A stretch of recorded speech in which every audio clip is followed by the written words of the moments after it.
শাহরুখকে কেন স্বার্থপর বলেছিলেন সালমান? একসময়ে বলিউডের গলায় গলায় বন্ধুত্ব ছিল বাদশা শাহরুখ খান ও ভাইজান খ্যাত অভিনেতা সালমান খানের। দুই খানের বন্ধুত্ব নিয়ে চর্চা হতো বিস্তর। কিন্তু একটা সময় সেই বন্ধুত্ব হঠাৎই ভেঙে যায়। সালমান দাবি করে বলেছিলেন প্রয়োজন ছাড়া শাহরুখ বন্ধুত্ব রাখতে জানে না।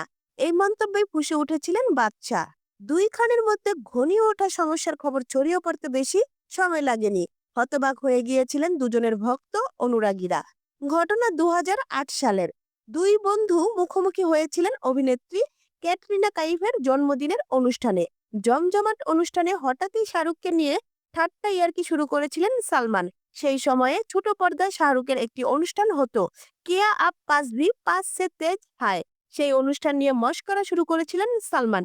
এমনকি শাহরুখকে স্বার্থপর বলেও খুঁচা দিয়েছিলেন তিনি। ভাইজান বলেছিলেন, তুমি খুব স্বার্থপর মানুষ, প্রয়োজন পড়লেই তোমার লোকজনের কথা মনে পড়ে পরে আর তাদের সঙ্গে তুমি কোনো যোগাযোগ রাখো না। সালমানের সিনেমা মে অর মিসেস খান্নায় একটি ক্যামিও চরিত্রে অভিনয় করতে বলা হয়েছিল শাহরুখকে, কিন্তু শাহরুখ রাজি হননি। শাহরুখের এই সিদ্ধান্তের নিরিখেই সালমান কটাক্ষ করা শুরু করেছিলেন বলে জানা যায়।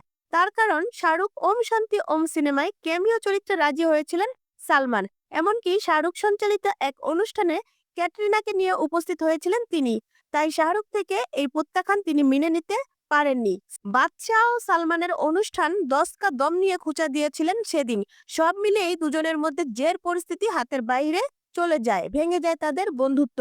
পরে বাবা সিদ্দিকীর ঈদের অনুষ্ঠানে ফের দুজনের মধ্যে বন্ধুত্বের জোড়া লাগে।